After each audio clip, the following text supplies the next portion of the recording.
Good morning, good afternoon, good evening, and welcome to the 8th episode of the Insights on Digital Financial Services during COVID-19 webinar series organized by the ITU. We hope that you, your family, and your friends and your colleagues are all keeping healthy and safe. My name is Bilal Jammoussi. I'm the Chief of the Study Groups Department at the Standardization Bureau of the ITU in Geneva. And it's really a privilege for me to introduce today's webinar on handling digital finance crimes and scams during COVID-19. Before I introduce the panelists, I'd like to provide some general information concerning the logistics for today's webinar. We have quite a few participants registered, and we can see that more and more are joining as I speak. All the presentations will be available after the webinar on the website of the event. I'm pleased to inform you that we have closed captioning in French for the webinar today, and I'd like to thank the captioners and the interpreter for their service to make this webinar more accessible. All questions from participants will be taken at the end of all presentations during the Q&A session. Participants can submit their questions by typing it in the Q&A window, which is in the middle bottom of the window of the screen. When submitting a question through the Q&A window, I invite participants to type first the name of the panelist to whom the question is addressed, followed by the question. If the question is addressed to the panel in general, please type the question directly without the panelist's name. The webinar is being recorded, and the recording will be made available at the webinar webpage later this week. Let me introduce our panelists. Speakers will take the floor in the following order: Mr. Mohammed Imran from Interpol, Ms. Jamie Sully, consumer protection lawyer, Ms. Mercy Buku, anti-money laundering legal consultant, and Mr. Nii Ajao, Nigeria Interbank Settlement System. In this episode, we will examine the different types of digital finance crimes, phishing attacks, and scams that have seen a rise during COVID-19. In 2020, the global COVID-19 pandemic has upended the playing field, accounting for new risks and trends impacting the volume and nature of the attack vectors. According to the Microsoft Threat Intelligence Protection Team, every country in the world has seen at least one COVID-19 themed cyber attack. And one of the millions of targeted messages, we see each day roughly 60,000 involve COVID-19 related malicious attachments or malicious URLs, including attackers impersonating established entities like the World Health Organization or WHO and other health-related organizations to leverage these organizations' credibility to trick people into clicking on links in unsolicited emails. Criminals are targeting people looking to buy medical supplies online, sending emails offering fake medical support, and scamming people who may be vulnerable or increasingly isolated at home. These frauds try to lure you into with offers that look like too good to be true, such as high return investments and healthcare opportunities, or make appeals for people to support bogus charities or those who are ill.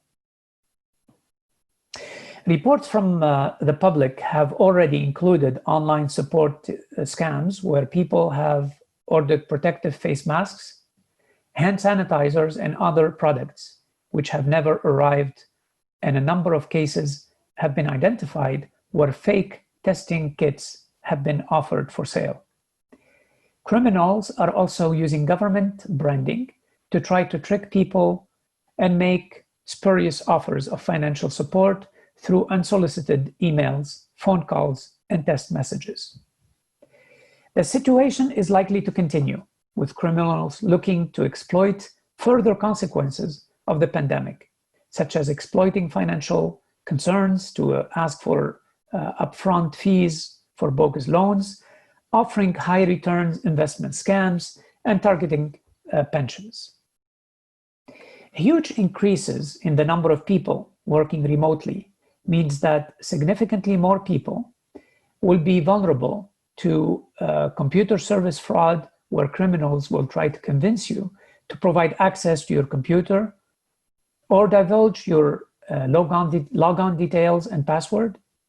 It is also anticipated that there will be a surge in phishing scams or calls claiming to be from government departments, offering grants, tax rebates, or compensation.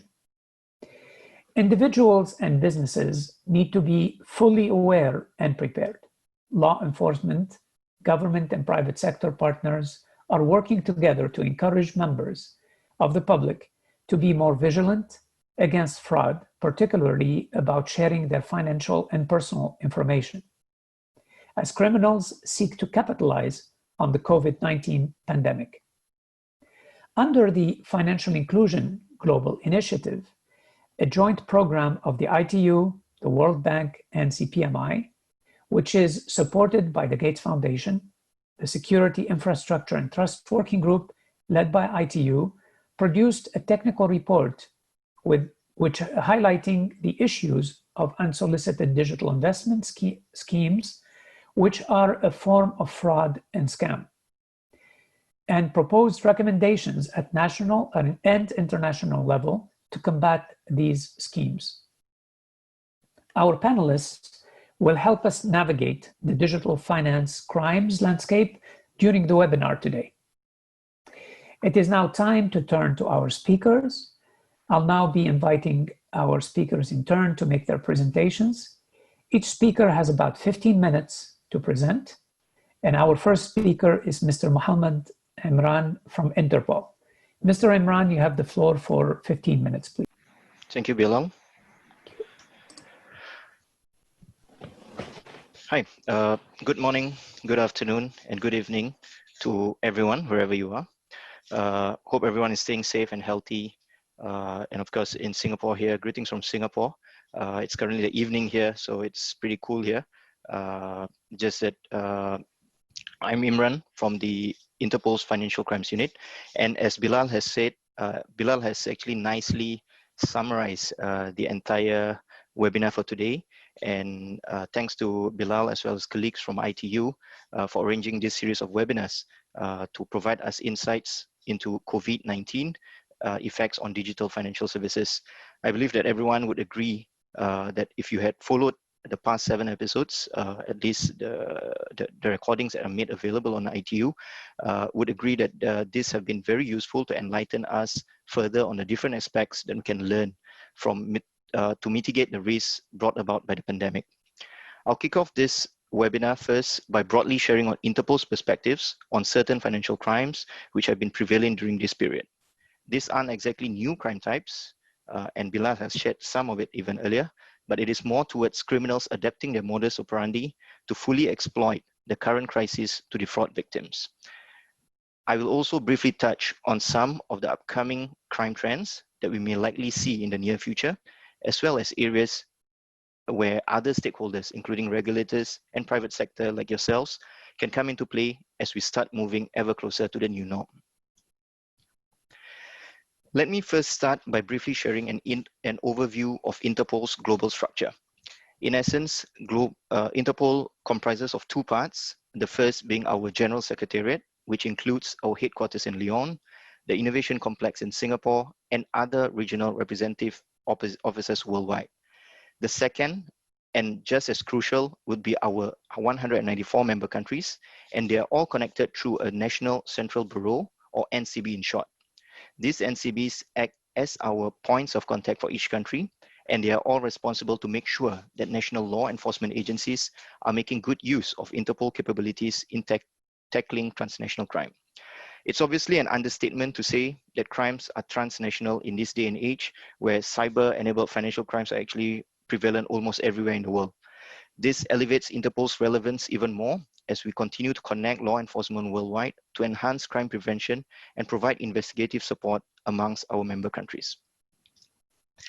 Under crime prevention, we issue alerts on new crime trends for national law enforcement's attention. In fact, we published a notice on COVID-19 related frauds in early March this year. This was meant as a guide to assist our member countries to take a proactive stance and also sets the tone for them to reach out to us when such crimes happen in their own backyard. Since then, we have received plenty of updates. We've never been busier, and requests from member countries have been coming almost on a daily, if not on a weekly basis. And this is not just on a single type of crime, but different variants that they experience in their own countries. Another one of our mandates is supporting investigation of our member countries. On this point, I'd just like to clarify that Interpol does not conduct investigation ourselves, unlike what the movie suggests, but we work with the national law enforcement through the NCBs, as I mentioned, in coordinated operations, case meetings, and also through constant communication via our secured network. As you can imagine, this is extremely crucial, particularly in financial crimes, as funds are quickly moved around, either locally and more often than not overseas. We've seen plenty of such cases these days, and you can find some of the more prominent ones being featured in the news, as you can see on the slide there, as well as on our website. This has kept us extremely busy during this period as well. We'll next have a look at the crime trends that have emerged in recent months. You'll note that two common elements are present in all of these crimes.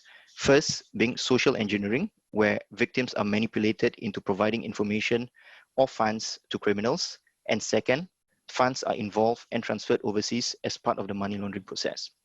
The first and most common crime of concern that we see is termed as advance payment fraud, where criminals take advantage of the high demand for COVID-19 products like masks and sanitizers to lure for payment to be made early into an account that the criminals control. And if criminals were to add some technical expertise in hacking, spoofing the email account, or in terms of forging the invoices to be sent to the supplier, then such crimes are termed as business email compromise. So it's not just a more technical version and what we call as BEC in short. Regardless of what it is called, criminals have been very quick in exploiting the current crisis to add credibility in asking for a change in payment method or destination. So they use this as a reason to justify, and this makes it a little bit more legitimate, or sounds a little bit more legitimate. Two concerns that we have for this are the amounts being defrauded are really huge, and some of them are into millions of dollars. And secondly, the fraud is often discovered quite late, because the verification, the fraud is often only discovered when verification is made via phone or via or in person. So more often than not, as we tend to liaise with each other through the internet, through emails, we lose the human touch, and that's where sometimes we overlook that portion here. And criminals actually thrive in this area, and by the time that the fraud is discovered, more often than not, the criminals can't be traced, and the money would almost definitely be lost. So the chase of the money starts there, but when you start chasing, it's almost very difficult for recovery, as I will share later. In this regard, we urge companies to be vigilant, especially during this period. In particular, when it involves big amounts, put in place measures so that they are not subject to human error or vulnerabilities. The second crime type comes in the form of impersonation fraud, which is one of the first few crime types to emerge during this pandemic. And given how easy it is to conduct them, the most prominent is phishing, be it in the form of phishing websites or calls, where the criminal impersonates trusted organizations and individuals to steal sensitive data and even funds from victims. There has been a spike in such cases in general since COVID-19 happened, and as Bilal shared earlier, and more recently, we've received reports of ready-made COVID-19 theme phishing templates that copies government websites worldwide. In my view, the best way to combat this is actually through continuous public awareness to reach every layer of society, particularly the most vulnerable amongst us. Our cybercrime colleagues will always recommend to not to click on those suspicious or those interesting links, but sometimes it's just human nature that our curiosity gets the better of us. If you really must, make it a habit to type the web address into the address bar, or to at least copy and paste, and then from there, that's actually a secondary check that you're doing for yourself. Next would be in the form of vaccine and testing kit fraud. Organized criminal groups are taking advantage of the high demand for COVID-19 related products, more so back then when the first wave actually happened. And when that happens, when the demand is so high, there's also a market for fraudulent products, and especially when it's sold online. Interpol had a recent global operation on this, where 91 member countries participated and eventually seized more than 48,000 unauthorized and counterfeit medical products. In doing so, there was a total of 121 arrests being made and 2,500 web links shut down by the relevant authorities of each country, and which disrupted the operations of several organized criminal groups. Finally, donation fraud, where criminals try their luck to target the caring and generous amongst us. And this is quite creative on their part. They lure victims through appearing or sounding legitimate first, because this is most important when it comes to donation. And then comes their sad stories, where they appeal to you to seek help for COVID-19 patients and frontliners. In some cases, we've even seen that they requested for payments via cryptocurrency, which is impressive, but also the biggest red flag that this is a fraud, at least currently. As it is widely known, when the pandemic is over someday, we will then experience the full effects of the economic recession. And this is when other types of crimes are expected to thrive. We are not in the business of predicting, but at the very least, we need to know what likely lies ahead, so that we can put in proactive measures and resources ahead of time. The first would be in the form of the prominence of different variations of cybercrimes. We've seen different variations throughout this entire period, but even more so in the future, and especially because cybercrimes is currently the heart of almost every financial crime. Even during this period, there's been a marked increase of cyber threats, including malicious domains leveraging on COVID-19 and malware and ransomware, attacks on either health institutions, hospitals, and so on and so forth. In line with this, Interpol has recently been promoting our global awareness campaign that aims to highlight top threats and offers simple yet practical advice to promote good cyber hygiene. Personally, one of the most handy tips would be checking the domain age simply by conducting a search on the Whois lookup, as criminals often quickly move to create fictitious, fake websites to avoid detection. Another crime type that is anticipated to emerge, or rather re-emerge, for most countries would be in the form of money mule, as countries begin to fully deconfine and open up its borders. This has been an effective tool for organized crime groups, but it took a backseat in most countries due to the lockdown situations. But as job losses grow due to the pandemic, we can anticipate the return of the next wave of individuals being recruited as money mules, especially given the opportunities and benefits that it offers. The flexibility, the convenience, and most importantly, the need for money can be easily satisfied. Other crimes that we expect to come to the fore would be loan-related crimes as the recession fully sets in, giving rise to loan and bank fraud for corporations and loan shark cases for individuals at the national level. Further, investment fraud can also be expected, as companies offer seemingly lucrative investment opportunities to partner them as they purportedly discover new vaccines and cure for not just COVID-19 virus, but probably even beyond this. Knowing the crime typologies is one thing, but the dynamism means there is a need to share quickly to prevent similar crimes from affecting another. And this gives rise to our tool, which is what I'm sharing now, the Interpol notices. For the purposes of financial crimes, we'll focus more on the red, blue, and purple notices. But given the time constraints tonight or today, I'd like to focus on the purple notice, as it urges member countries to share latest modus operandi or remarkable cases that occurred. I must admit that we've seen a remarkable number of such requests during this period, but I'd like to use this opportunity as well to get even more countries to jump on the bandwagon for the benefit of the Interpol community. And this is also where the private sector and regulators can come into play too. Law enforcement may not necessarily be the first platform or the first channel that the victims turn to in some countries. So it is crucial for the private sectors and regulators to be aware of these notices and provide early information for law enforcement to take early action. Inevitably, there will be cases that fall between the cracks, and this is when timely police cooperation is required. In general, we have higher possibility in disrupting criminal proceeds if law enforcement is notified within 48 hours. And this is a very short window. On this, we'd like to highlight the importance of strengthening enforcement at the national level.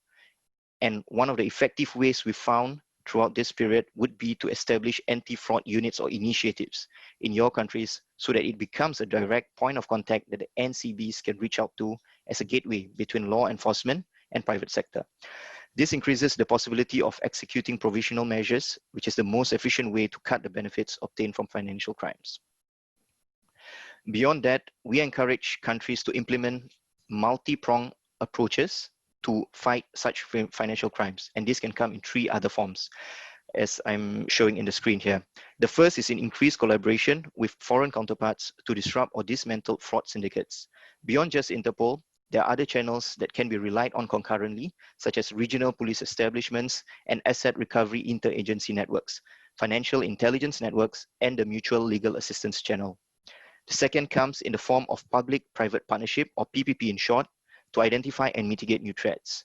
There is undoubtedly a wealth of information residing with the private sector, and it is crucial to tap on those threat information sharing to speed things up. As I said, 48 hours is not a long time, so the faster that we get things done, the better it is. Once again, a platform needs to be established for this to materialize, and this can only be initiated through a conversation between law enforcement and central banks, or even the consortium of banks in some countries. And finally, public education to spread awareness, especially to those who are most vulnerable amongst us. These are intangible, yet forms an essential part in the overall approach to combat financial crimes. Once again, a good collaboration between the private sector and law enforcement would ensure the best outcome to such outreach efforts. As shared, plenty of crime types and obstacles stand before us, whether at a national level and international level. But we need to be aware that there are also plenty of possibilities and opportunities for us to work with too. Most notably, the enhanced collaboration between law enforcement, regulators, and the private sector needs to be further and needs to hit new norms. If everyone sees the bigger picture in that regard, a suitable solution can definitely be found for every situation. And I've come to the end of my sharing for now, but please feel free to reach out to me if you have any questions, either currently, later, or probably at the end of the session. Thank you. And back to you, Bilal. Mohammed Imran of Interpol, thank you very much for a very clear and concise presentation of what you are seeing in terms of fraud and scams worldwide, and what recommendations you have to put in place a framework for combating this trend. We'll come back with some questions later on. I see already some questions are being added to the chat. And for now, I'd like to thank you very much, Mohammed, and move to our next speaker. And our next, Percy Buku, AML legal consultant. Ms. Buku, you have 15 minutes, please. Thank you.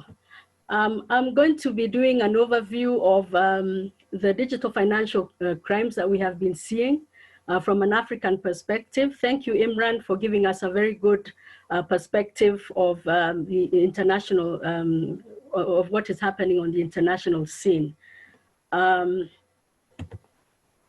So I will just start by giving just an overview of what the kind of frauds we have seen, and also just talking a little about why are we vulnerable in Africa to the kind of frauds that we have been seeing in the past, because these frauds are not new.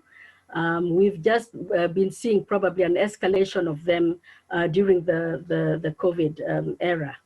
And Imran was talking a lot about, internet-enabled options and internet cybercrime. But for us here, what is real, and especially to the user of the digital financial services, are the phones. And everybody has a phone. It is a cashless service. It's the anonymity of the service. All these are factors that have made DFS vulnerable to fraud. And again, the proliferation of all the products that are there currently on various mobile money platforms, all these being offered with other financial service providers such as banks and also other corporate entities. And those are the services that are currently available. Of course, money transfer, the digital payment services, the mobile banking, because all the banks are also running various kind of services, offering them to their customers in partnership with the mobile money operators. And then, of course, airtime management. And the point I'm making there is that these products actually provide opportunities for fraud and other criminal activity, but also we have seen these vulnerabilities increasing during the COVID era because of the measures being put in place by providers and also regulators and governments to encourage increased cashless payments as a means to prevent COVID.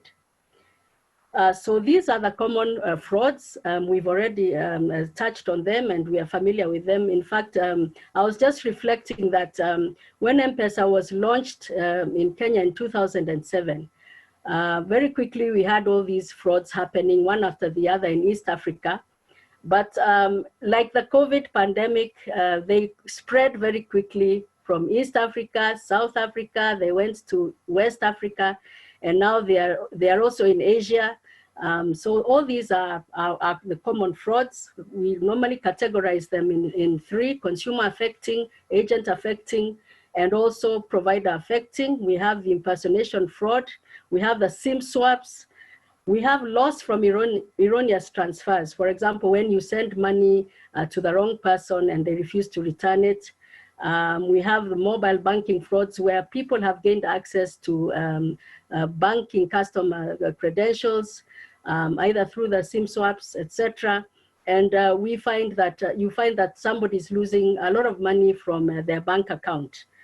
We also have agents defrauding customers. We have issues with fake currency, the Ponzi schemes, the phishing scams. Imran has mentioned these. The contracts, including job application, scams, fraudulent texts, and all those have been common.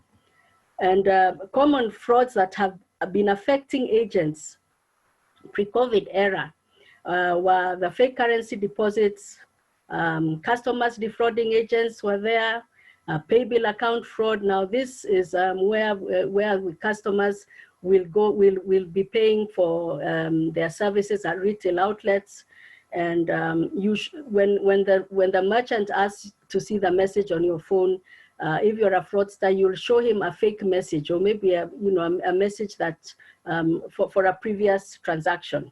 So all these have been happening and affecting agents. And if you look at the common frauds that have been affecting the providers, we have internal fraud. We've had cases of massive frauds affecting telcos and even other providers. Mobile banking frauds, these will affect the provider because as much as they affect the customer, then the provider will end up having to compensate the customer, especially if the customer is not at fault. Digital credit frauds are there, the loan frauds where people will take loans and they will not pay. And then, of course, illegal use of mobile platforms for criminal activities. For example, money laundering and terrorist financing has also been there. So that is, in a nutshell, is the status quo before COVID. So what have been the vulnerabilities during the COVID era? We have actually seen a resurgence of the old DFS frauds. And why is this? There has been an increased reliance on cashless and digital payments arising from movement restrictions. For example, if you're not able to visit your home area, or if you're not able to even visit a supermarket, then you'll order online, you'll order for your service online, for your supermarket goods or retail goods online, and pay for them with mobile money or with, or whatever digital payment. And governments in most of the countries have actually actively promoted cashless payments. They have actually come to agreements with the providers to either reduce fees, and they have, actively, because of the risk of spreading COVID through paper, they have discouraged the use of cash. So wherever you go to the merchant outlets, you will find that they prefer to be paid by mobile money. The providers themselves have also introduced a lot of incentives to for the use of cashless payments, and even not only cashless payments, but even data and other network services. So for example, you get cheaper SMS texts. There will be very many new products have come on board. Online registration is now possible. You don't have to go to an agent. The fees have been reduced significantly. In fact, for example, in Kenya, up to $10 transfer on M-Pesa is free, and also on Airtel Money. For mobile banking, most banks are actually have reduced the transaction fees for transfers to zero. We even have tax relief on some of the products, higher transaction and holding limits. You can hold where previously you could hold up to $1,000, for example, on your M-Pesa wallet in Kenya. Now you can hold much more, from $200 or $2,000, and you can transfer up to $3,000. And all these have created opportunities for impersonation and other scams, because fraudsters are also, they're organized criminals. Whatever the providers come up with, they also have their own business enterprise, and they come up now with the scams to match those new products. Then we also have system and delivery risk, increase in transaction. For example, the increase in the transactional volumes may lead to system downtimes. And this may also impact service delivery, including automated fraud monitoring when the systems are down. We also have issues with compliance risk. So the staff are working from home. So for example, it will not be possible to monitor compliance by agents or even branches for those banks who are offering mobile banking services. There will be no audit checks, and even KYC violations will be common. And then if there are not adequate consumer protection measures, this is key, especially at this time. And then of course, there's the economic risk, which is brought about by increased poverty levels due to business closures and redundancies arising from lockdowns and other COVID measures. And this, we have seen very many people have lost their jobs, especially low-income domestic workers. Those who are going to homes, for example, daily, are no longer going there because people are scared that, you know, because of the risk of infection. So we have all this happening. So once somebody is deprived of a source of income, then the next thing they'll try to do is to get a source of income using criminal means. So these are some of the common frauds that we have seen or we can expect to see. So if you categorize them again, consumer impacting, we'll have the identity theft, job application. It was very interesting to see recently in one of our papers, a very big advert by Bill and Melinda Gates Foundation, where they were, you know, they had, it was a big tender that they were advertising for the supply of some service. And the interesting thing is that anybody interested in being considered for the tender was being asked to pay 4,000 Kenya shillings, which is equivalent of $40. So these are the kind of scams that we are seeing. Of course, the Bill and Melinda Gates Foundation quickly issued an advert, a notice saying that that was a fraud. So these are the kind of things. Promotional scams, the hoax messages are there. We find if somebody sends you a message, that money you are going to send, please send it to this number. So if you are about to send money to someone, and you don't call them, you'll find you've sent money to a fraudster. Mobile banking frauds will be also there, and impersonation frauds. For agent impacting, probably not so much, because people are not visiting agents so much. So OTC might reduce, but however, the losses suffered from promotional scams and impersonation fraud, because agents are also subject to impersonation fraud, people calling them and they release information which, and at the end of the day, they lose money from, for example, their float. And then provider impacting, we can expect internal fraud and digital credit fraud. So as I finish, I just want to look at the mitigatory measures. These are not new, the providers, and this is from a provider perspective. The providers already have these in place, but what we are saying is that for example, if it's customer due diligence, they need to have enhanced due diligence measures, especially because of the move towards online registration and also the increased transactional volumes, and even putting in place measures for data integrity, checking the KYC, make sure that that they are not onboarding people who have suspicious or fake IDs. Then we have online media and network awareness campaigns. These are very, very important. Educate customers, providers should educate customers on the fraud trends and what they need to do to protect themselves. Complaints recourse channels, the hotlines for fraud, customer complaints. These are an invaluable data source for fraud trends, and providers should maximize on them. We should also have we should also increase or step up our transaction monitoring, especially because of the revised transaction limits. There are huge amounts of money being transferred on a daily basis through the payments and through the transfers. So providers should increase their capacity to be able to monitor these increased volumes. Agent management, step up the compliance monitoring. Penalty structures for errant agents should also be there. Risk assessments for the new products. As you release new products, ensure that you have identified any new risks and put in place mitigatory controls. Technical controls, for example, the user access and PIN controls, controls on SIM swaps, on activation of new SIMs or new mobile wallets. All these are controls that providers should put in place. Then, of course, it's very important to liaise with law enforcement agencies in order to arrest or to profile these fraud suspects. Industry stakeholder cooperation, also very key. Providers, regulators should share this information. And then, of course, regulators should put in place consumer protection measures and even risk management measures, ensure that the providers have the necessary mitigatory measures in place, and also compliance supervision. And this is just slide as I finish.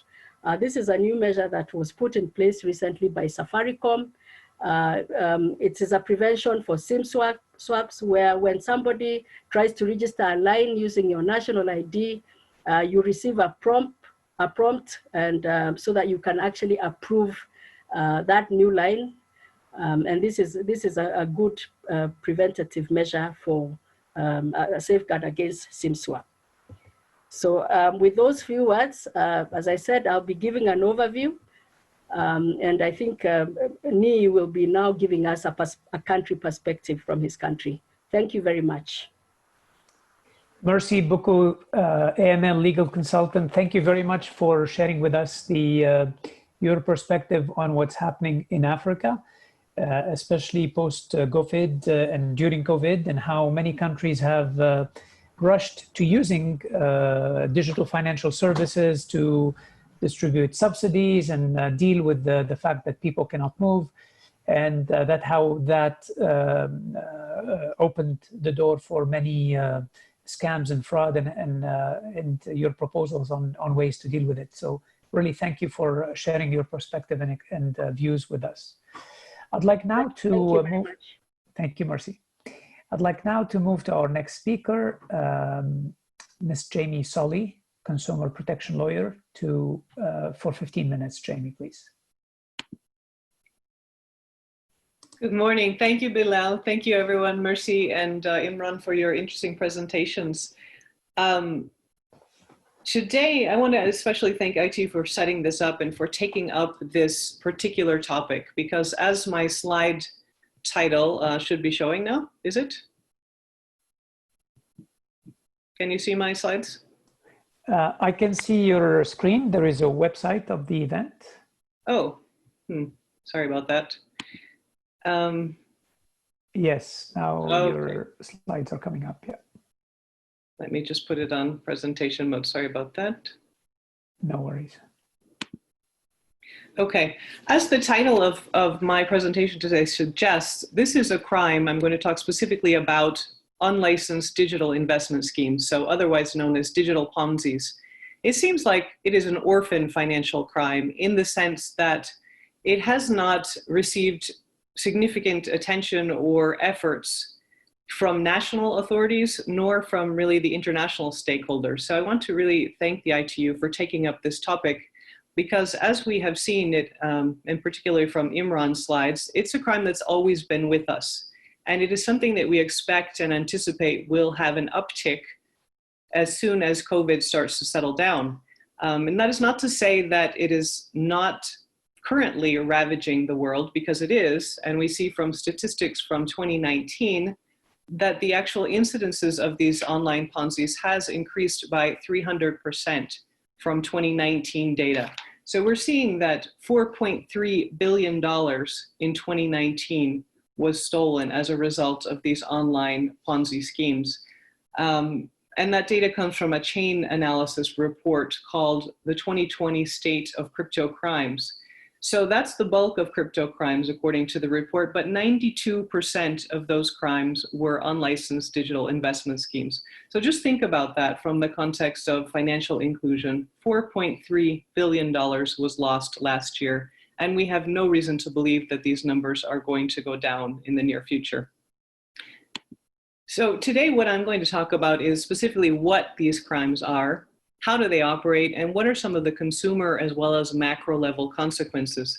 And in particularly, I'd like to dwell on the consumer consequences a little bit later on in my presentation, because I've interviewed hundreds of victims of these schemes, and I would like to really highlight the overall impact on the individual and on their families, and the devastation and the toll that these crimes take on people, because I think that helps us to understand the urgency with which we need to address these crimes.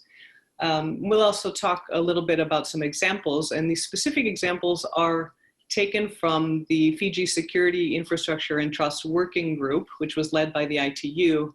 And we did research in 4 countries, India, Nigeria, Kenya, and Bangladesh. And that research was done in 2016. So again, some of the examples may be a little bit stale, but we have no reason to believe that the status quo has changed. Actors are still prevalent, and still there have been no new measures taken to address these crimes. So what do we talk about when we are talking about unlicensed digital investment schemes? Basically, this is the definition that our working group used. We are discussing financial frauds that are digitally enabled, whereby consumers are promised a very high and unnaturally high rate of return on an investment.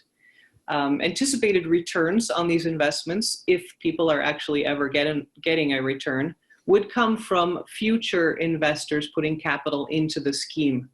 But there's no underlying productive asset nor a company from which the profits can be generated. So essentially, it's the typical Ponzi scheme.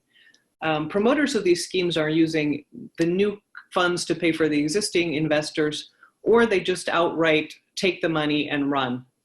So 2 types of mechanisms exist. There may be the first mechanism where they actually do pay some existing investors, and we call those people the promotions team or the advertisers of the scheme, because they run out and communicate to their friends and relatives that, hey, I just made this boatload of money in this scheme, and effectively they're convincing others to invest in the scheme, either unbeknownst to them or purposefully. So those are the 2 perhaps operational modus operandi that we see. Key findings from our research on these 4 countries were that there's no real one lead in government to take charge of coordination of market surveillance, of taking preventative action, or actually responding to the presence of these crimes. And there may be multiple actors. For example, we saw in Nigeria, there were actually 5, potentially 6 government agencies, inclusive of the police, that have responsibility for taking some sort of action against these schemes. And we noted that very few prosecutions actually occur when there is UDIS present. We didn't notice any incidences of consumers or victims being compensated, for example, for their lost funds during our research. Further prevention and consumer awareness raising is really limited, and it's inconsistent.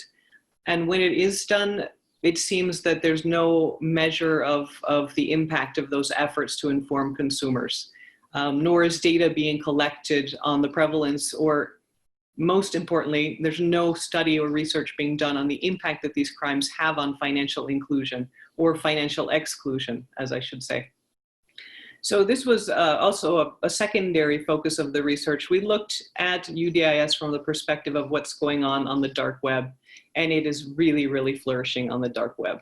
But that wasn't the main focus. Sorry, my slides took on a life of their own here. Okay, so consequences of these crimes, including the money laundering and the tax evasion that's going on, are really dire.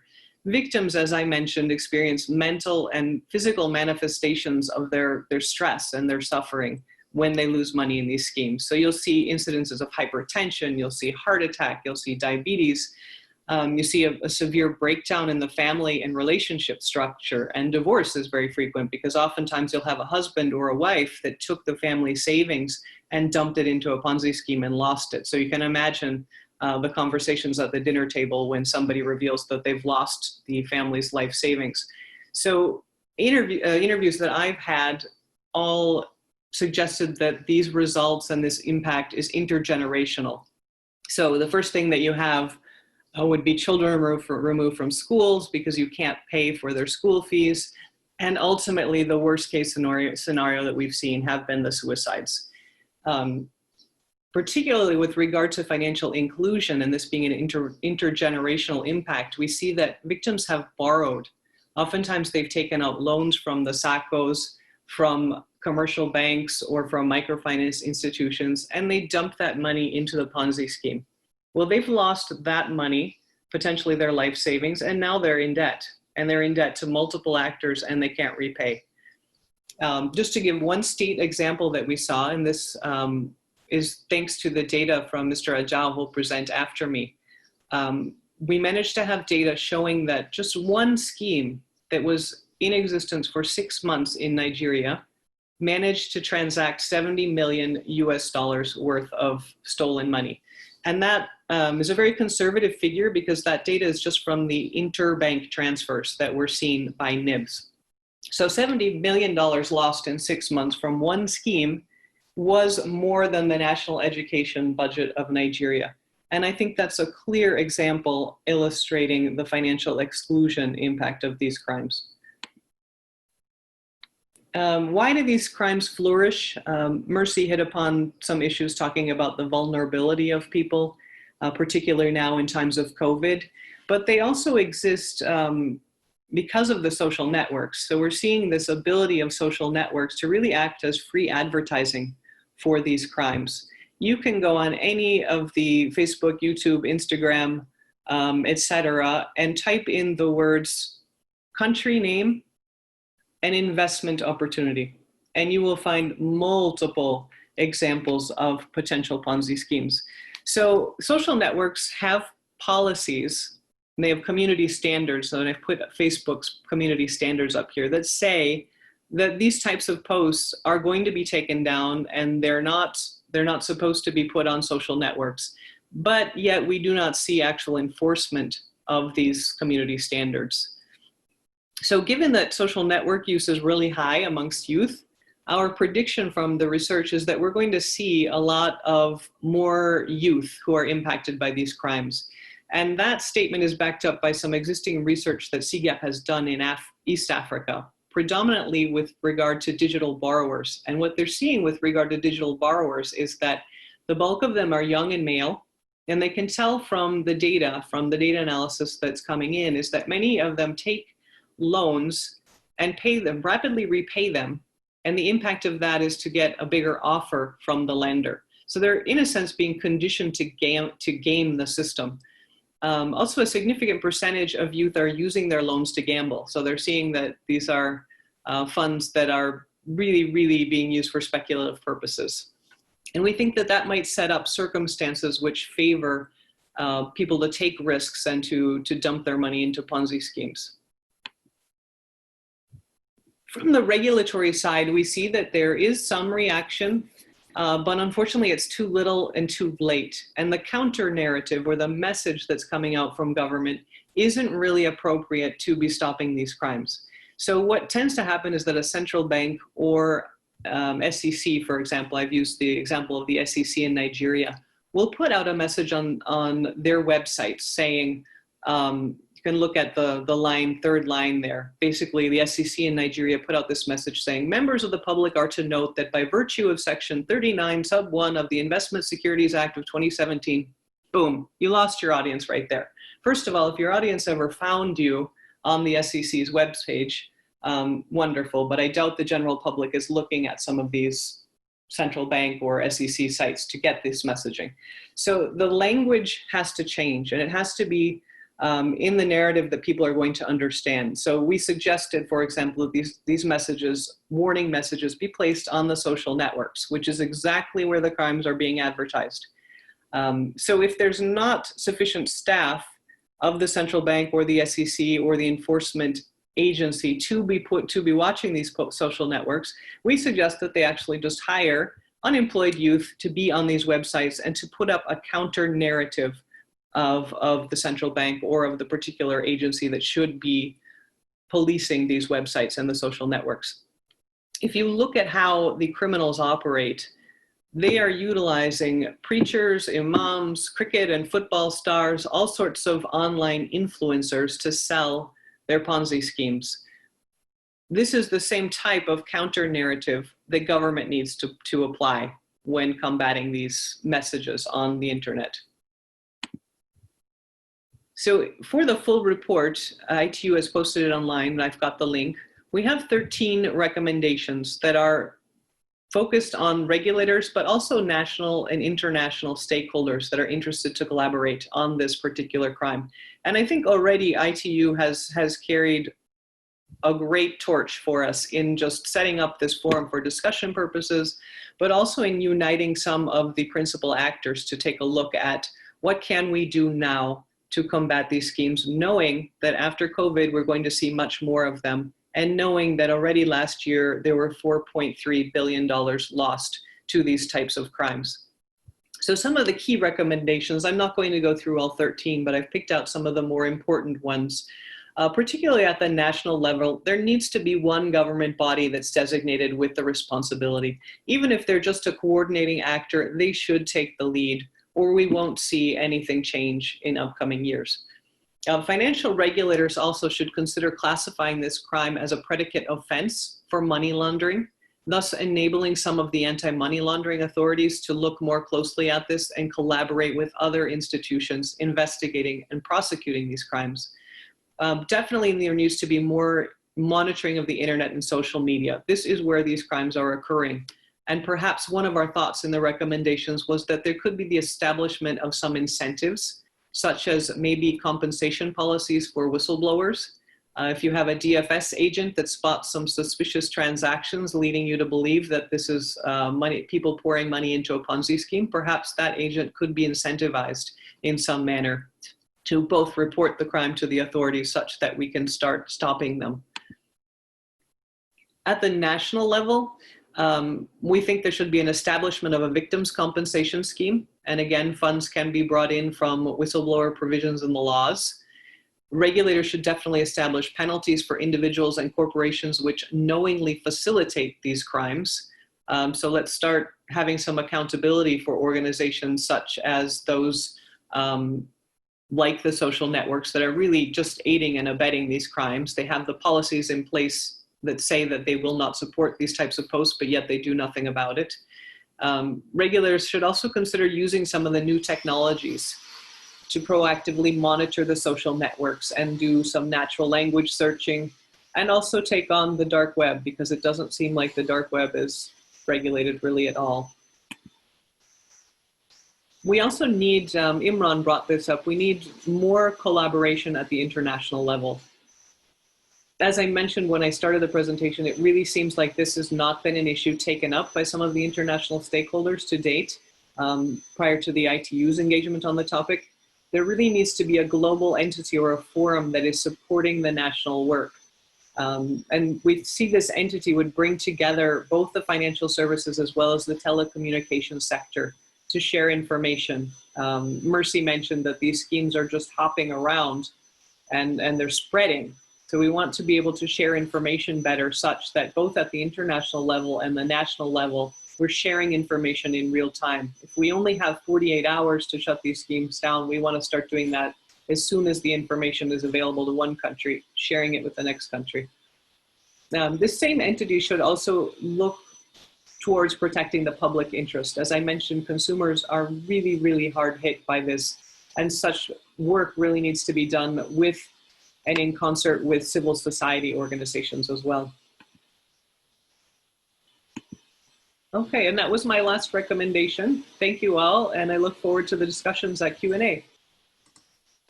Jamie Sully, consumer protection lawyer, thank you very much for your presentation on the Ponzi scheme and its impact on families and people, and how it has been accelerating during COVID-19. It's astonishing. I mean, the total number of dollars lost is 4.3, you reported in your presentation. And also, thank you for sharing the update on what the Security Infrastructure and Trust Working Group in the Fiji partnership is doing in this respect, and your recommendations on how to combat this Ponzi scheme. We'll come back to you with more questions later on. For now, I'd like to thank you and also welcome Mr. Ajao to summarize, to provide us with an update from the Nigeria Interbank Settlement System. Ni, the floor is yours for 15 minutes, please.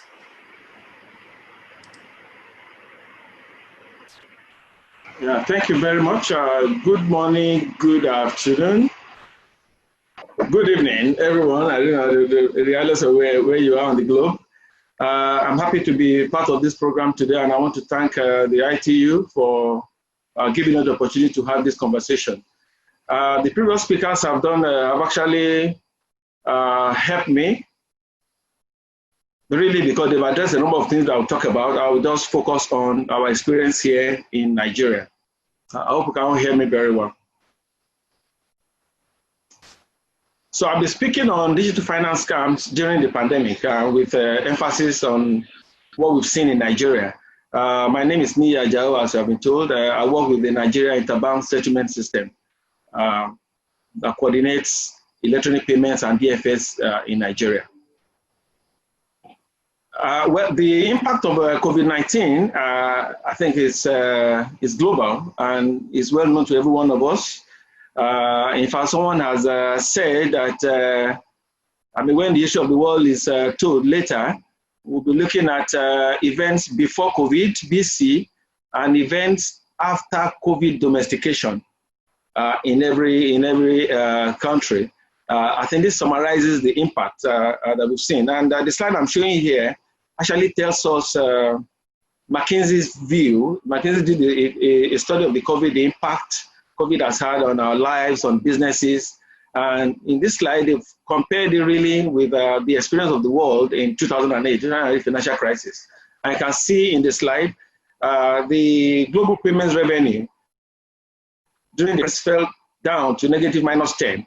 And within the Q1 of the COVID period, we had the same thing. So really the impact is massive. So today we're looking at how it impacts DFS in particular. The impact is varied, and it's affected everyone, every sector, as previous speakers have said.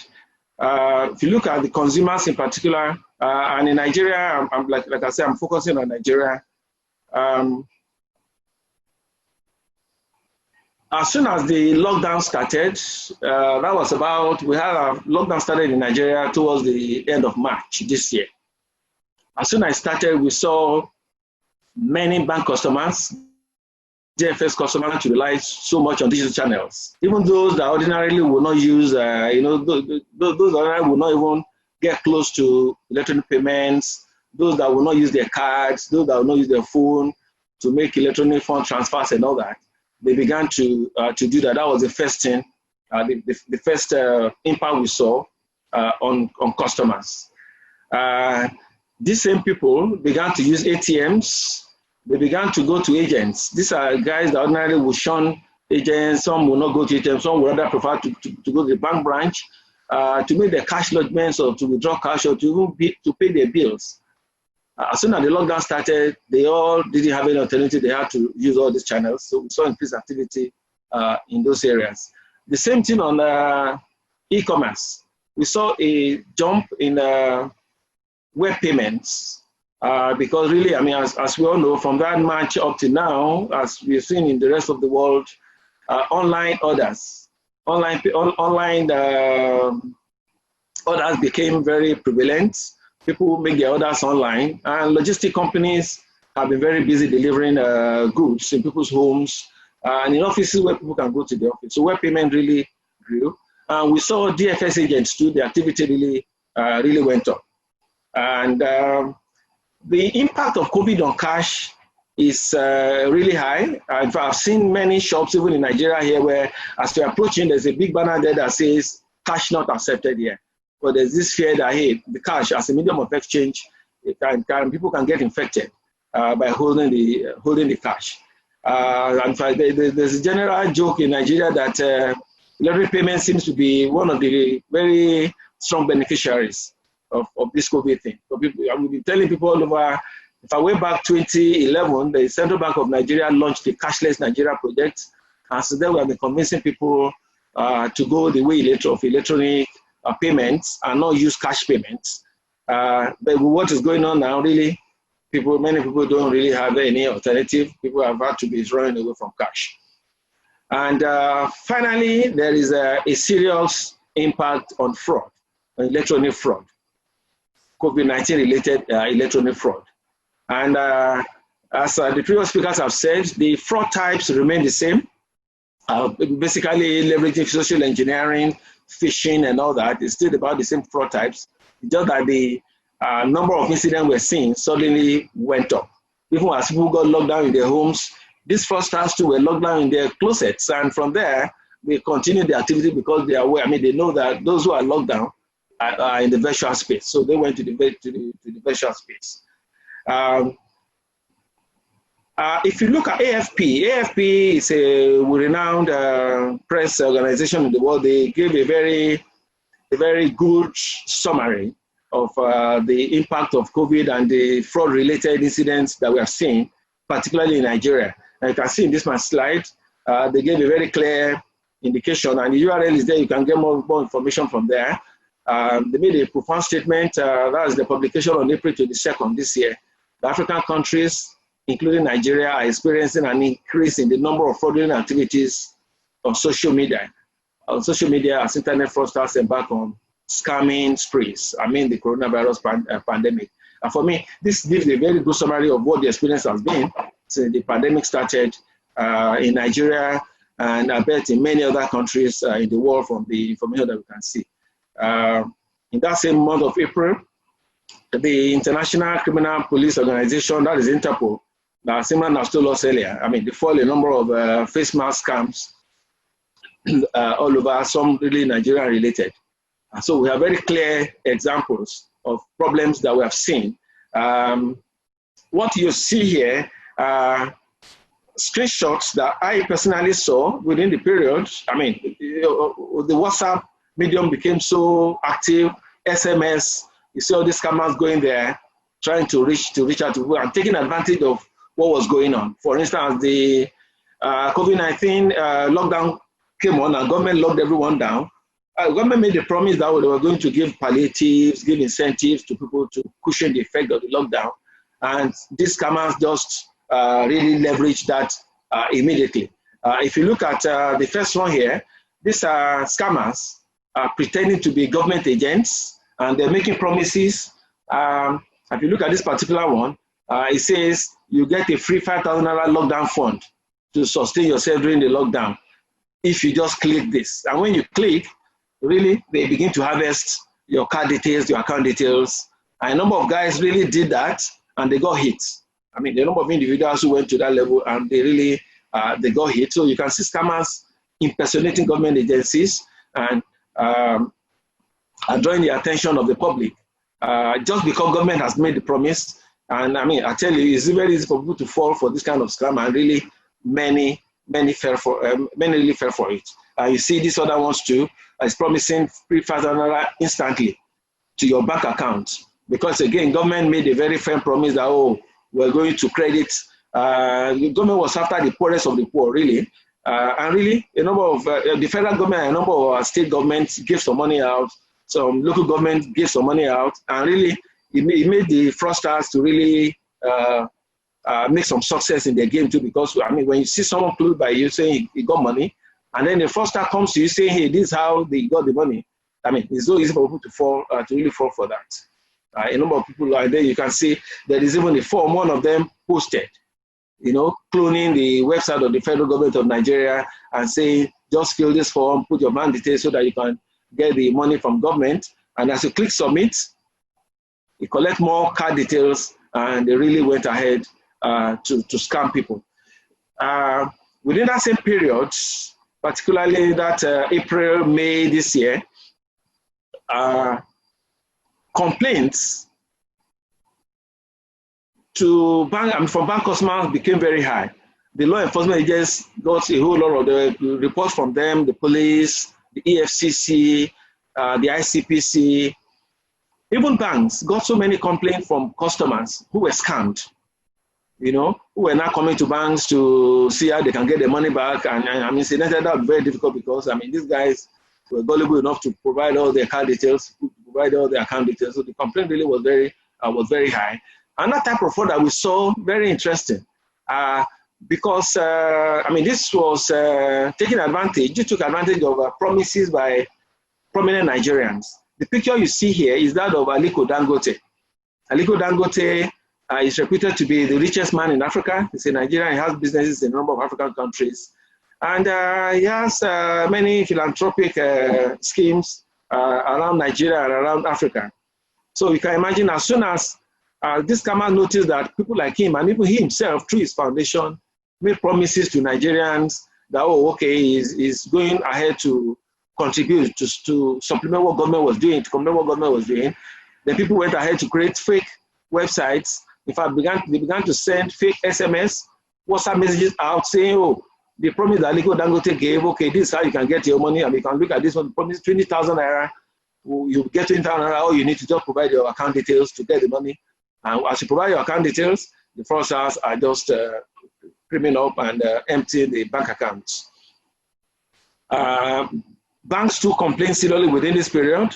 Scammers impersonate financial institutions by sending fake emails that request sensitive bank information from customers. I got some, for instance, from supposed bankers of mine, saying because of the COVID period, my bank wants to maintain my card. So I need to provide my card details quickly within the next 24 hours so that they can clean my card up and clean my account up so that it will continue to work now that I cannot go to the bank branch. And really, as you go on to click, they collect your card details and they are really taking money out of the system. And like I said, a number of guys really fell for that. We saw rapid test kits scam too. I think Imran mentioned this. In fact, the NCDC, that is the government institution here in charge of the pandemic disease, they actually came up with a disclaimer. It said this rapid test kits can provide false results. Do not use. That came from the NCDC tweet. So there's no validated rapid diagnostic test kit for COVID-19. So really from March up to this moment, all these postings, we keep seeing they're coming over. Then luckily, I think the awareness that our banks, the service providers, and the Central Bank of Nigeria, and the STEC, that's the Stock Exchange Commission, and the awareness they've created over time. But for what Jamie told us earlier, we've had these UDIS schemes all over in the country. The awareness created, people have been warned, hey, be wary of these measures when you saw them. It really helps seriously. Because a number of WhatsApp groups that I belong to, people that receive these scammers messages were coming to us, oh, could this be genuine? And people are able to tell them, hey, sorry, don't go there. This cannot be genuine. And that helped a number of people not to really be hit by the trouble. Okay, this is another, this is a warning by the US FTC, Federal Trade Commission. And the point I'm making here is that as we talk about Nigeria, you observe that this problem is just worldwide. Worldwide, you have bad guys all over all countries. Every country has its own story to tell. This is the FTC warning Americans, even in the US, to be wary of all this same fraud. You can see they are happening even there, and the FTC was warning guys even in the US and across the world to be careful, to be more cautious when they get these messages on how they respond to them. All these smartwatch messages that are coming. Some are even on Facebook. You can see this still from the FTC. I mean, from the report we got, even the medical industry was really hit. And up until now, before the COVID, the medical sector has been more or less insulated from some of these scammers games. But because of, the thing for the thing that happened during the COVID era, everybody knew activities in the medical area was very strong. The medical team was still working. They were earning money. Unlike other sectors, aviation and all that, where people have to get locked down. So the scammers went after those who work in the medical field to really to scam them. Now, as soon as banks saw this happening, our banks in Nigeria really went on. They did a very effective work of throwing out messages to warn their customers. And some of the newspaper adverts, Twitter messages, those are the things we are seeing. Many, they send a whole lot of emails out. I got a lot from my own bank within Nigeria here saying, hey, we are aware this is going on, all sorts of offers coming from scammers who are impersonating the bank, carrying the correct bank logo and all that. They want customers not to fall for them. I mean, those messages kept coming out almost every day, and I think that helped a lot to limit the damage that this could cause. These are two. This what you have here. This from one bank. This from another bank. This is another bank here. These three different banks in Nigeria. I just gave an example of the warnings to customers. This is another bank here. This is an email message to all their customers saying, hey, we are aware this is going on. All these offers from those who say they're from charity organization or even some that impersonate the banks. They warn their customer not to fall for them. That when they get these messages, they should call the bank directly to confirm them. And that helped a lot. It helped a lot to really minimize the damage or the gains of these scammers. Looking at the experience in Nigeria too, I think it's good to make this point very strongly, that there is a segment of customers who really fell victim to all these games, much more than others. What you have up there is a categorization of DFS customers by Lemonade Training. They categorize all DFS customers into three: digital natives. Those who were born into the internet world, who ordinarily you don't need to preach to them to use e-payment and all that.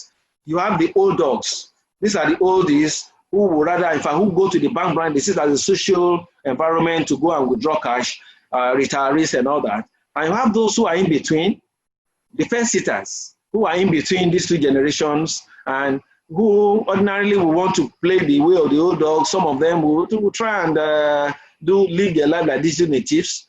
What we saw during the COVID era is that these two categories, the fence sitters and the old dogs, became the main target because many of them were guys who were testing out or who were coming onto the e-payment platform, the DFS channels for the first time. So they had to go through the learning period. These scammers saw that and they took advantage of that. In fact, somebody used the term CDC, COVID-19 digital converters. These were those that ordinarily would not go near DFS. They are attached to their cash. But because of the lockdown that the pandemic has brought, they didn't have alternatives to begin to ask questions. Okay, how do I use my card on the ATM? How do I do a purchase on the web? These ones, because they are just coming onto that platform, they really became easy prey in the hand of the fraudsters, these scammers, and really many of them were very hit.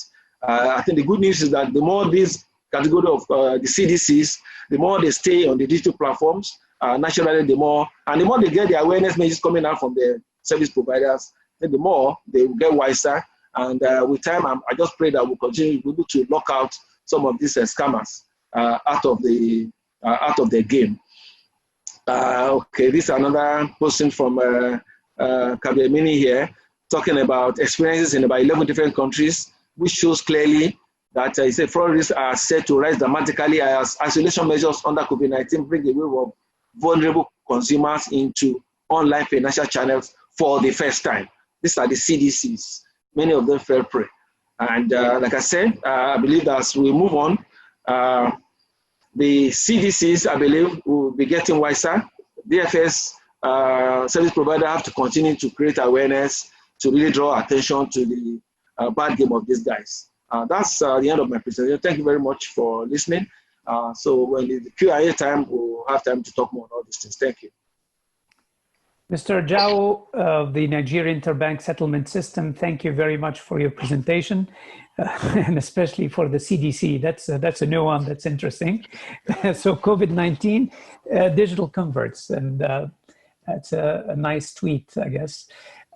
So thank you very much for sharing with us the experience in Nigeria and how the Nigerian system has been working to mitigate these scams and frauds as they came up and have been really spread thanks to the spreading social media as well during this period of time, and what measures have been taken in Nigeria to address them. We are now at the end of all the presentations. As I mentioned at the opening of the session, we encourage participants to type their questions in the Q&A window. And while you're typing your questions, I have a question to our panelists, so we can have a brief dialogue, maybe for a few minutes. And the question that I have for all the moderators, all the panelists, is, in your opinion, what should the regulators and private sector do to address the rise in COVID-19 related digital finance crimes?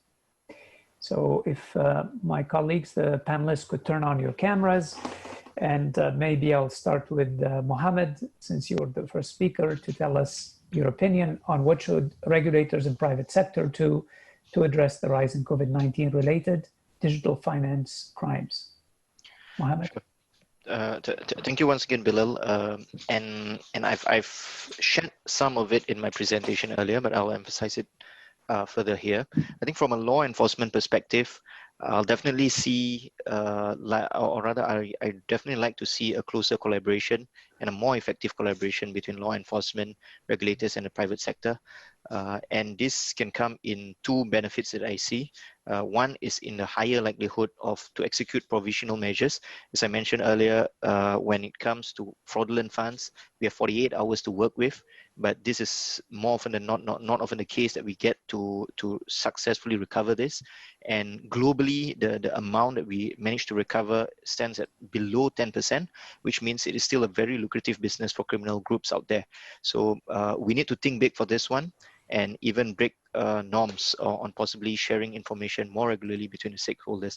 Of course, now there's more opportunities for platforms between all stakeholders, but we need to do further. And second would be in terms of joint efforts for public education. I briefly touched on this earlier. It is the collaboration which would mean that we are able to better target and address the right group of people, and that's where the different stakeholders can chip in with valuable advice or handy tips. So I think this too would greatly contribute towards addressing the rise in digital finance crimes during this period. Thank you. Thank you, Mohammed. Mercy, would you like to address that question? Yes. Yes, I just wanted to just concur with Mohammed, and even with what Jamie and Nee said. Thank you very much, Mohammed, Jamie, and Nee, for actually giving live examples of what is going on. It's very interesting to see what is happening in Nigeria. And basically for regulators, or let me start with providers. For providers, they need to be alert to the fraud trends. They need to educate their customers. Regulators need to put in place consumer protection measures. There are very many countries that don't have consumer protection laws, not only for digital financial services, but just generally. So this needs to be put in place and needs to be enforced. For providers, especially like the telcos. For example, here in Kenya, the telcos are able to really assist in law enforcement, basically because of the data that they have and the kind of sophisticated systems that they have to monitor transactions. So we need to see more collaboration, as Imran has said, more collaboration between the providers and the law enforcement agents in terms of the kind of data and information that they can give, which will enable the tracking and profiling of these fraudsters. And then finally, compliance recourse channels. We cannot overemphasize their importance. We should make full use of them. They are valuable sources of data on fraud trends, and even are able to inform providers on what kind of mitigatory measures they can put in place. Thank you. Thank you very much, Mercy. Jamie? Thank you, Bilal. I agree with all the previous presenters, specifically on the point of collaboration, as Mohammed Imran mentioned. Collaboration with civil society is also key, because oftentimes people are very frightened to report that they've been scammed to the police because they fear the police. That's not necessarily a trusted entity in a lot of countries. So I would recommend strict collaboration between consumer associations and advocacy, NGOs, that sector that consumers do trust, and that they can then have a closer relationship with Interpol and some of the other regulatory actors. So that's one thing, and perhaps Imran and I can have a conversation offline about this, or we all can, about how to involve the consumer movement, because there are many consumer advocacy movements now that are really experiencing floods of complaints from consumers about the financial sector in general, but also about fraud. So there needs to be better coordination of information and the flows of information. With regard to actual preventative mechanisms, I would really like to see more eyeballs on the social networks. So given that a lot of countries have a youth bulge and very high levels of youth unemployment, and that's specifically a risk for countries, as well as a potential benefit for countries to, or opportunity for countries to utilize youth to be policing, so to speak, the social networks. So I think there needs to be a little bit of creative thinking about how we can better disseminate messaging and actually utilize youth in terms of offering them jobs and offering them a proactive role in shutting down and combating some of these schemes. Thank you. Thank you very much, Jamie. Nee? Okay, yeah, I agree with all the ideas, the awareness, no doubt. So we need to continue to increase awareness, especially by the regulators and service providers in the private sector. Collaboration, no doubt. And in fact, in Nigeria, there's a lot going on in that area. We have the Nigeria Electronic Fraud Forum, NEFF, composed of the central bank, all service providers, and they meet monthly, just looking at the fraud landscape, what are the new experiences, and agree on countermeasures. And when they meet, they call in experts in these areas to really talk about. So I think that we need to continue that. Number three, I want to add is surveillance. I think regulators need to do more in this area. We need to have a very active surveillance scheme. Like Jamie just said now, the number of people get hit, they lick their wounds, they keep quiet. You know, if you have a proper surveillance, we'll get to know when people are hit, and then I think that will improve the kind of message that goes out to tell others that they really need to be watchful. The number four measure that I want to talk about is fraud monitoring. You know, thank God we're in days of big data. Every account, every bank account, every wallet has its, should I say, dynamics or a behavior pattern of use.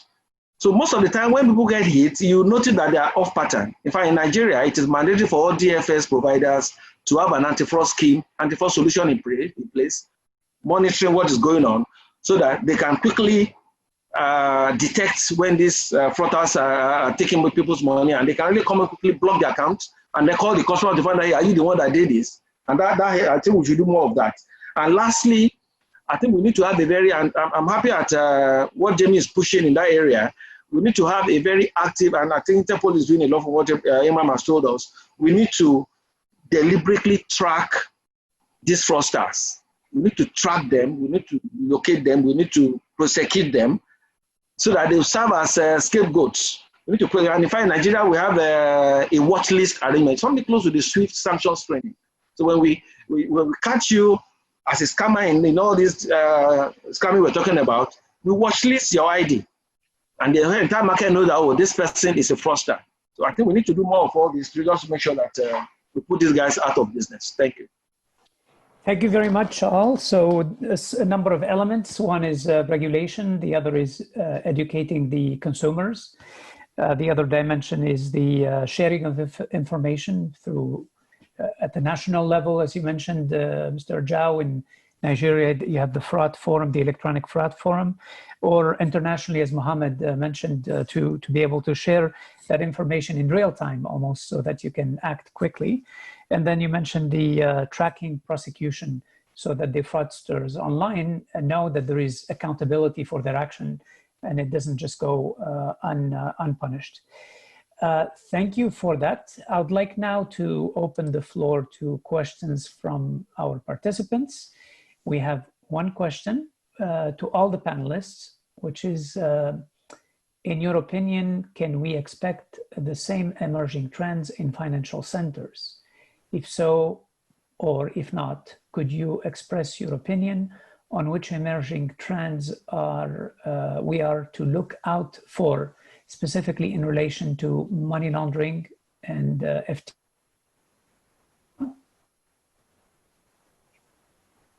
If I can respond, make a response to that. Go ahead, Mercy. Yes, anti-money laundering and CFT is actually my area of speciality. I would say that digital financial services fraud is a predicate offense for money laundering, just like any other financial crime. It is first and foremost a financial crime. And so, yes, we can expect it to happen. Muhammad has told us about the billions of dollars which are being lost through the ongoing frauds, which may not even necessarily be related to COVID, but they are digital.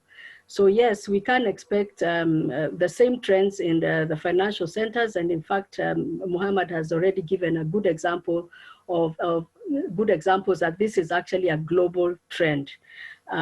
So once the money has been made, definitely they will look for avenues in which to launder it. So yes, and this is why we were saying that the providers also need to enhance their transaction monitoring so that they can not only catch these fraudsters, but they can also make sure that they are not allowing them to use their platforms, their digital financial services platforms, and even their traditional banking platforms to launder the proceeds of crime. So I would say in a nutshell, yes, the answer to that question is yes, and it has a direct relation to money laundering and terrorist financing.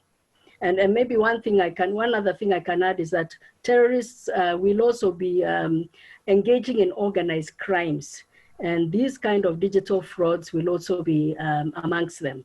So we need to be on the alert for that as well. Thank you. Thank you, Mercy. Does any of the panelists wish to add? Yeah, Bilal, if I can just quickly add to what Mercy has spoken about. So I think the money laundering aspect is real. We know financial centers are at the heart of it. And that's where I just like to emphasize again, this will likely happen because there are cases that will fall in between the cracks. And that's where we need a platform. I mentioned about the anti-fraud initiatives, anti-fraud units, and they have been very effective in assisting us to stop or to disrupt these funds from reaching to the criminals' hands. So in short, to answer this question would be one, money laundering obviously will be on the rise again, or rather we expect it to be on the rise again as soon as this is over. And two, it will be even more rampant. And three, we have to react to it through the measures as I mentioned. Thank you. Thank you, Mohammed. Does any of the other panelists wish to add anything to this question? Bilal, just a quick... Yeah. Go ahead, Jamie.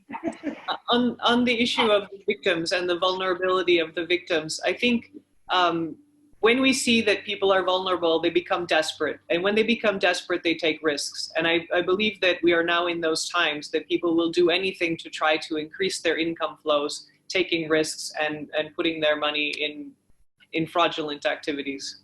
So I think that, yes, we will see an increase, and there's no reason to suspect that we won't, because these numbers have been continually going up.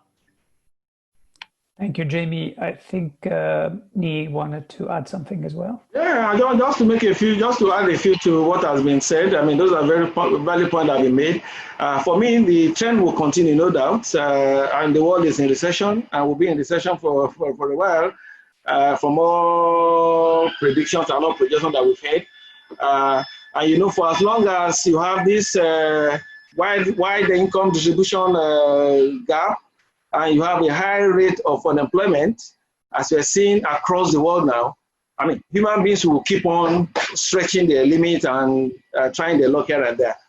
So for me, that's why it behoves on everyone in the ecosystem, service providers, government, law enforcement, really need to up their game to ensure that we protect the innocent account and wallet holders. Thank you. Very good. Okay, we don't have any further questions, so I'd like to offer the panelists 1 minute in terms of closing remarks, if you wish to say anything before we conclude our episode today. Any of the panelists wish to say any concluding remarks? Okay, for me, maybe I'll go first. Okay. Okay. Well, my partition would just be to appreciate ITU for the effort, the Fiji effort, and all these conversations. So I think the more we talk about this, the more we're all better enlightened, and the more we'll be able to come on a continuous basis with countermeasures to really, I mean, unfortunately, we cannot drive the fraud out of business 100%, but at least we can minimize the impact of the business. I don't want to encourage the ITU to continue with what is going on. We need to continue really to have dialogue on all this to ensure that we protect those innocent souls who work very hard to earn their money, and they first like just come to take it away. Thank you, Nii. Thank you very much. Yeah, for me, I would like to just say that regulators, I think every country has its own experience, but as regulators and providers continue to try and maintain the status quo in terms of financial inclusion, it is very important that you are also protecting the consumer whom you're expecting to use these financial services. I think we cannot stress this more than we have already today. So for regulators, providers, please ensure that you also have your consumer protection measures in place. Protect your customer and also protect your business. Thank you. Thank you, Marcy. Jamie, you want to go first? Yeah, thank you very much. Thank you for organizing this event, and I hope that we can continue to collaborate and work on this topic. I think this is a great start, and we have a lot to do, but thank you very much. This is a wonderful beginning. Thank you, Jamie. Mohammed? Yeah, and similarly from me, from Interpol, I think we truly appreciate partnering ITU on this and being able to be given this platform to share our insights from Interpol's perspectives. I just like to once again just emphasize 2 key points with this, to be proactive and to be reactive. So proactive in a sense where we put together the awareness campaigns and so on. So everybody needs to come on board, all the stakeholders. And in terms of reactive, in terms of when a case happens, we need to firstly try to disrupt the funds, track the perpetrators, and at the same time also the best would be to share it among the countries so that when a crime happens in one area, it doesn't spread quickly to another. So thank you so much once again, and yeah, back over to you, Bilal. Sorry, I must apologize. I forgot to thank ITU. Thank you very much for organizing this seminar and even the previous webinars. They have been very insightful, and thank you also for allowing me to, or enabling me to participate as a panelist in this discussion. And also thanks to my other panelists. It was so interesting hearing about what is going on in the other countries. Thank you so much. Thank you, Mercy, and thank you to all the panelists. Really, thank you for your time today and for sharing with us your experience and your insights on this topic. I've known some of you, I think, for almost 6 years. I think, Jamie, in your first intervention at the DFS focus group in 2014. So thank you very much for your continued engagement with the ITU and for sharing your expertise and insights. I would also like to thank Vijay and the TSB, the ITU team that made this event and series of webinars possible. Vijay, Arnold, Charlene, Gifty, and many other staff in the ITU that really put a lot of work and effort in bringing this webinar series. I'd really like to acknowledge your efforts and thank you very much for it. I wish to invite you to our next episode, which will take place on the 10th of July, where we will be following on the discussion on the topic of digital finance crimes and fraud. But this time we will be providing an insight into the tools that can be used by law enforcement and regulators in tracking such crimes. So with that, I'd like to thank you all again for your participation. Wish you a nice day or good night. And before we completely close, I wanted to put on the screen the participation in the webinar series so far, as we are ending the month of June for the series and starting in July next time. We have had a total of seven episodes, 852 participants so far, 482 unique participants, and 94 participating countries, as you can see on the slide. So thank you to all our panelists, thanks to all the participants, and we look forward to further engagement and discussion in July at our next episode. With that, I declare this webinar closed. Thank you.